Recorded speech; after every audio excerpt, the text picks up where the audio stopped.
The village of Dongthak was already known for its damp, misty air all year round. But tonight was colder than ever. Each breath turned instantly into clouds of fog under the crescent moon. It was the last night of the 7th lunar month, a night villagers feared, when the dead were believed to roam in search of those who owed them love or carried warm blood that attracted lingering spirits. Still, Lynn, a curious journalism student, braved the foggy dike, camera slung over her shoulder, determined to uncover the truth about an abandoned house sitting crooked atop the Ma Truong Mound near the Vukngum River. The house had been left in ruins after a fire in 1999 that had shaken the entire region. The whole family of a spiritual medium named Tu Koi had burned alive during a moonless night. Villagers whispered that the fire had raged without the scent of burning wood, only the choking smell of scorched hair, incense, and melted wax. Since that night, those who dared to enter the grounds heard children laughing eerily close to their ears. Flashlights mysteriously died when aimed at the front door. Lynn passed through the crumbling brick gate, weeds tall as her knees. When she raised her camera, the flash flickered once and then died. Her battery, previously at 3 bars, was suddenly empty. The wind whistled through the broken windows like someone exhaling sharply. A musty smell, like burnt paper, lingered in the air. Lynn shivered but pressed on, brushing it off as imagination. As she closed her lens cap, a chilling gust of wind blew across her neck, like someone had pressed an ice block against her skin. She spun around, nothing but the twisted branches of a Bodhi tree. Her phone suddenly vibrated. Mom, calling. She picked it up, but there was no voice, just a raspy, wheezing breath, broken and ragged, as if someone's throat had been torn open. Lynn's face went pale. Mom, she whispered. A moment later, a child's voice echoed through the speaker. High-pitched, almost gleeful. Sister, you're lost. Come stay with us. Lynn slammed the phone shut, drenched in sweat. She staggered into the porch area, leaning against a cracked wooden pillar. The brick floor was broken, scorched in places, as though marked by burned footprints. She knelt, touched one of the black stains, soot stuck to her skin. Then came a rattling noise from the roof, like someone dragging chains. She looked up and saw, just through a broken tile, a blackened face with milky white eyes staring down at her. Lynn screamed, stumbling backward. When she looked again, the roof was empty, silent once more. She nervously turned on her phone's flashlight, casting a weak beam across a soot-covered wall. A faded, smeared message appeared, written in what looked like dried blood. Death is not the end. The letters were uneven, jagged, likely smeared with bloody fingers in panic. They stretched toward a door leading deeper inside. Despite her fear, Lynn was drawn forward by a reporter's curiosity. She pushed the door open. The rusty hinges groaned. The room inside was pitch black and smelled of incense, rot, and something burnt. A broken altar sat at the far wall, half-burned ancestral photos covered in ash. Suddenly, a candle on the altar flared to life, its flame an eerie green. In the flickering light, she saw dozens of red and black talismans strung on the wall, some torn, their cords hanging like intestines. In one corner, a cracked urn revealed dozens of headless wooden statues stacked on top of each other, still stained with wax. Lynn raised her camera again. Click. Nothing. The screen flickered, then showed only one photo. An empty room, no altar, no candlelight, no talismans. Panic rising, she turned to leave, but the door slammed shut behind her. She rushed to pull it open, but it was stuck as though held by invisible force. From behind her came the sound of children laughing, many voices, overlapping, growing louder and closer. She turned slowly. The center of the floor was swelling, bulging, cracking. The bricks shattered, revealing soft, dark earth. A small hand, charred and bony, reached out, top gripping the edge. Then another. Then dozens. One by one, blackened childlike figures pulled themselves out of the ground. Their eyes were blank. Their skin was seared. Their teeth cracked like broken glass. They smiled. They crawled forward, dragging themselves with cracking limbs. And they began to sing. On the 30th night, blood floods the stream. On the 30th night, bodies float in the field.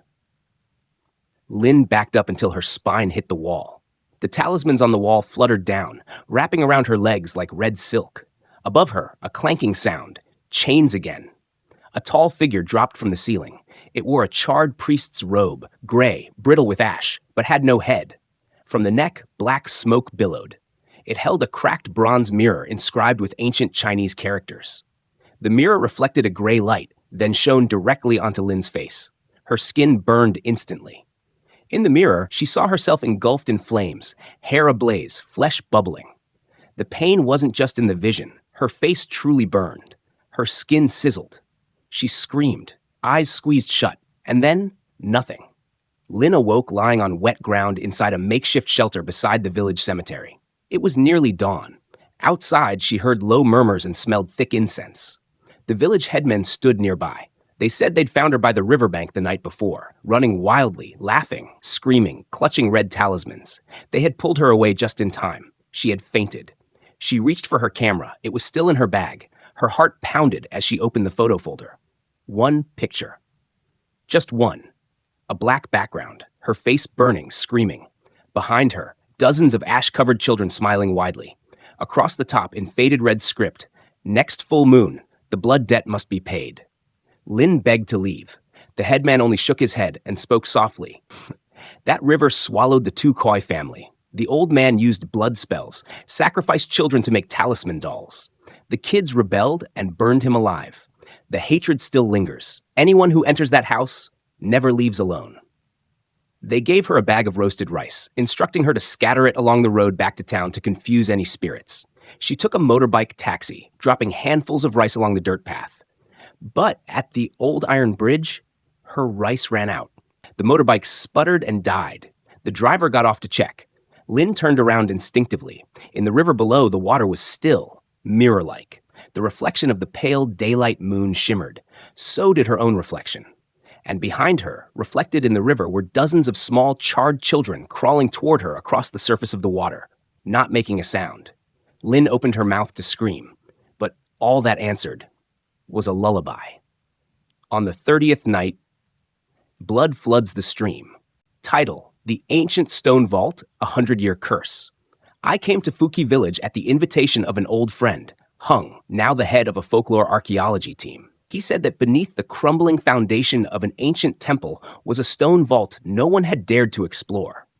Locals whispered it was a gate to the underworld, and he urged me to bring my best audio recorder. The sounds down there, he said, aren't like anything you've ever heard. I didn't believe in ghosts, but I was obsessed with the strange and unexplained. So I boarded a bus to the Batao mountain range, where white mist veiled everything day and night, and earthen houses nestled between centuries-old tea trees. Fo Nhan Temple stood alone, surrounded by overgrown grass. The black roof tiles looked like charcoal. Many had fallen away, revealing rotting beams. Beneath the main hall, Hung and his team had cordoned off a dig site, steadily clearing layers of soil. He pulled me aside. "The vault is down there. We haven't gone in yet. The moment we opened it, freezing air blasted out, and we heard moaning, like someone was trapped. Locals say anyone who touches the stone comes back. Different." I laughed. Maybe it's just compressed air. But when I leaned close to the vault's opening, my throat clenched. A putrid stench, like decaying animals soaked in stagnant water, hit me hard. From the black pit below, a chill rose steadily despite the still air. It felt like something was breathing from beneath the earth. No one wanted to go down first. I volunteered. Hung handed me an old frayed talisman and said, "From the village shaman, take it, just in case." The stone stairs spiraled deep underground. I filmed and recorded audio as I descended. My headlamp barely pierced the darkness, revealing walls etched with grotesque drawings, faceless people with only teeth and hands. One depicted a man torn in half by a blurred entity, beneath which were Chinese characters.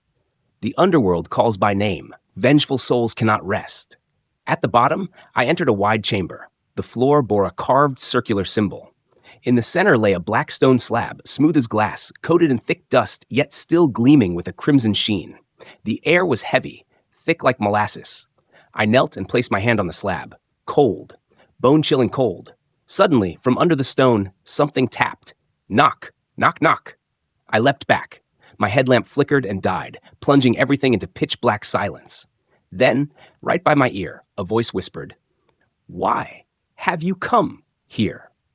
I froze. The voice was neither male nor female, neither young nor old. I turned on the audio recorder, hoping to capture something. Anything.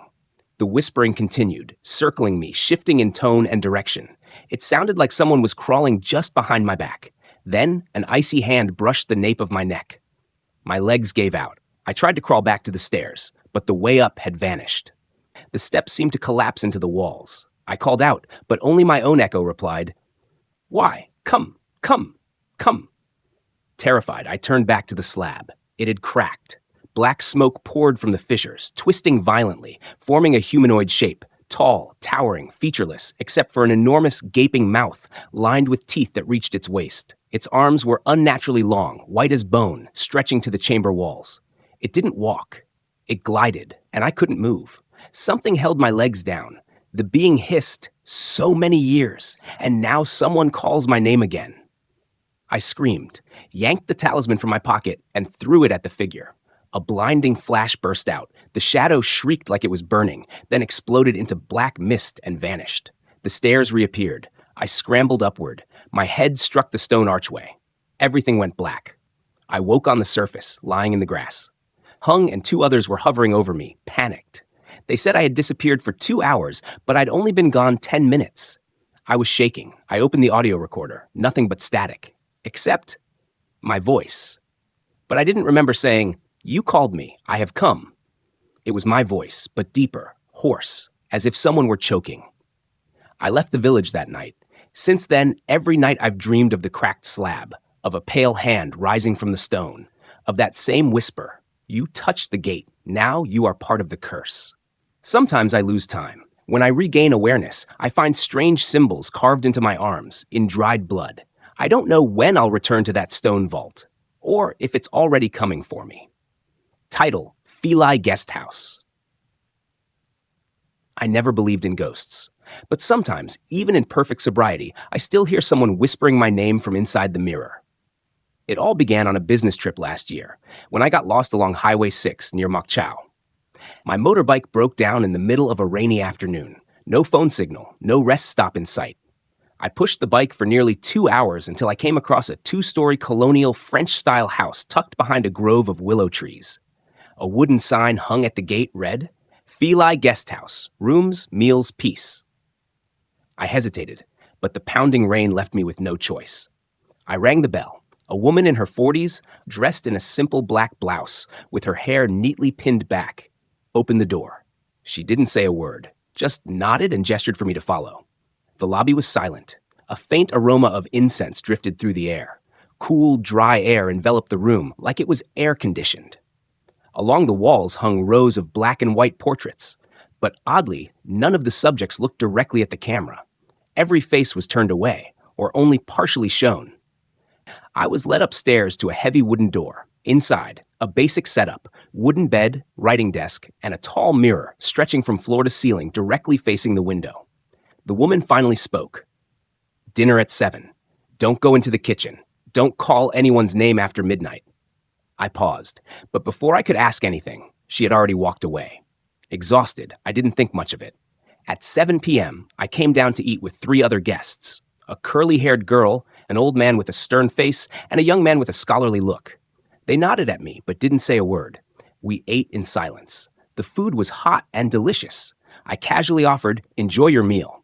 Immediately, all 3 looked up in unison and stared at me.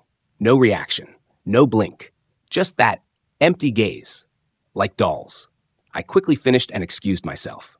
Back in my room by 10 p.m., I locked the door and lay down when my phone buzzed. A message from an unknown number. "Don't look in the mirror if you hear your name." A chill ran down my spine. Before I could reply, someone knocked gently at the door. Knock, knock, knock. I approached, opened it. No one. I closed it and turned back. The mirror was fogging up, though the room was dry and cold. From that mist, a figure began to emerge. It looked like me? No. It resembled me, but with a rigid face and unblinking eyes. It raised one hand, pointed toward the door. Then it spoke. "Someone is watching us from the 3rd floor." I couldn't believe it. Mirrors don't make sounds. I tried to look away, but the figure in the mirror grinned, a smile that stretched to its ears. And from behind me, where no one stood, came a whisper. "It's been so long since someone new arrived." I screamed. The lights flickered on. Everything returned to normal. The mirror showed only me, pale, drenched in sweat. I crawled under the blanket and tried to sleep. Around midnight, I woke to soft sobbing. Opening the door, I peeked down the hall, pitch black. But at the far end sat a figure, curled up before a door labeled third floor, do not enter. It was the curly-haired girl.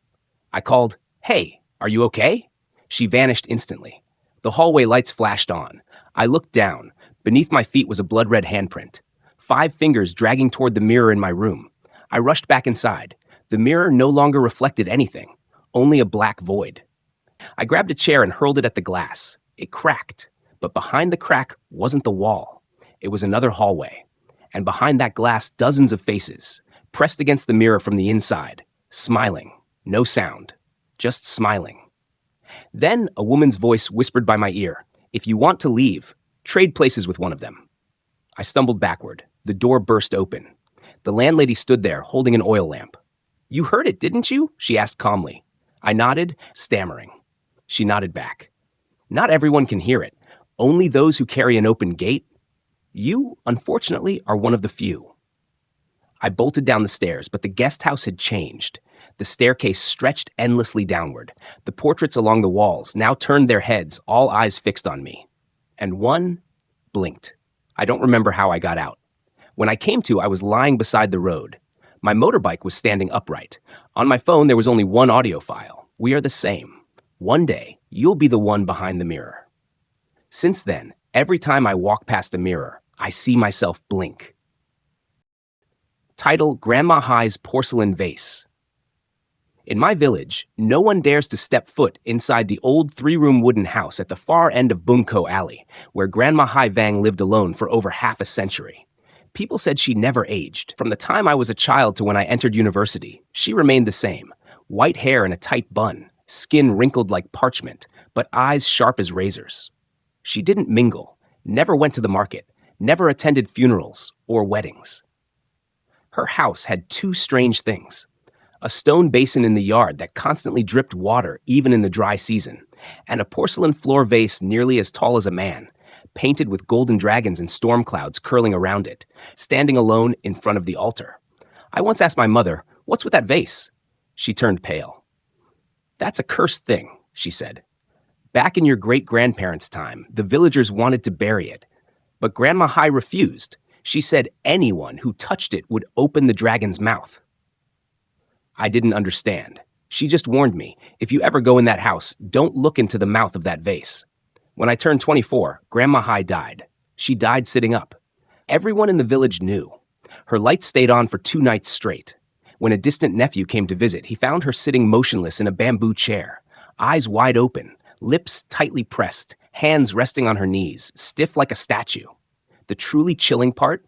The porcelain vase had turned. Instead of facing the yard, it now faced the altar, where she sat. No one in the village dared to prepare her funeral. Her nephew called me. At the time, I was a young journalist. "You've studied spiritual stuff, right?" he pleaded. "Can you come take a look? That vase, have you seen it?" I don't know why, but just standing at the gate of her house, I felt the air thickening.